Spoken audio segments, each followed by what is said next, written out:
Saan ka nakakita ng liga o tournament na ang nakapasok ay ang kulelat habang ang nalaglag ay ang nasa taas? Dito sa Jokes Cup, Jones Cup pala, mas malala pa ang Jones Cup sa MPBL at PBA. Kung ang PBA, ang problema ay ang kawalan nila ng parity at balanse ng liga, tapos ang MPBL naman ay may issue sa game fixing at pagbebenta ng laro. Dito naman sa Jokes Cup, Jones Cup ay pasok sa semis ang host team na Taipei A na may record na 1 win at 5 losses at nasa baba ng standings, habang ang SGA ay may isang talo lamang.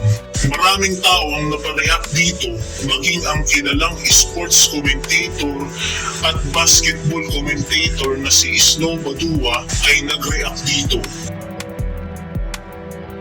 Gayunpaman, sa kakatapos na laban ng SGA at Taipei A ay muling tinalo ng SGA ang Taipei A, ngunit pasok pa rin ang Taipei A sa semis at laglag na ang SGA sa Final Four sa Jones Cup.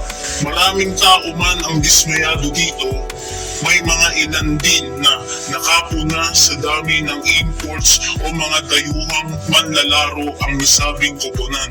May mga opinyon na hindi nakaka-proud na dala mo ang pangalan ng Pilipinas at nire-representa ang bansang Pilipinas at may bandera ng Pilipinas, ngunit puro dayuhan naman ang naglalaro.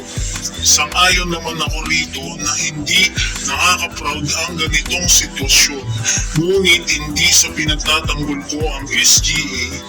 Gusto lang natin linawin na ang SGA ay isang ball club o club team lamang. Hindi po ito national team. Gayunpaman, may punto ang iilang pumuna, ngunit dahil sa isa lamang itong ball club at hindi pambansang pupunan, kagaya ng Gilas, may karapatan silang kumuha o magpasweldo ng mga dayuhang manlalaro kung may kakayahan sila sa pondo o kaya ng pupunan.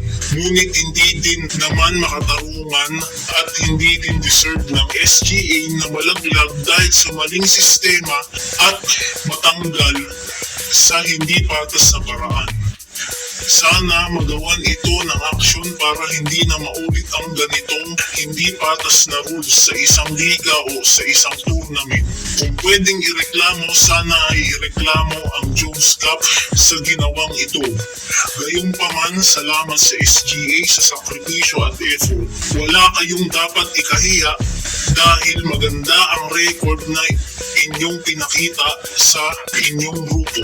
Huwag din nating kalimutan na ang SGA ay back-to-back champions pa rin at hindi na ito maaalis. Ang malaking tanong dito, nagbago ba ang rule o talagang yan na ang rules nila? Kung alam lang ng SGA na ganito ang mangyayari, sana ay nilaro na lang nila ang laro o hindi na sila sumali pa sa Jones Cup. Sana ay ganitong coach na lang ang kinuha nila. Kaya natin to. Anong gagawin natin, coach? Bahala na kayo. Bahala na tayo!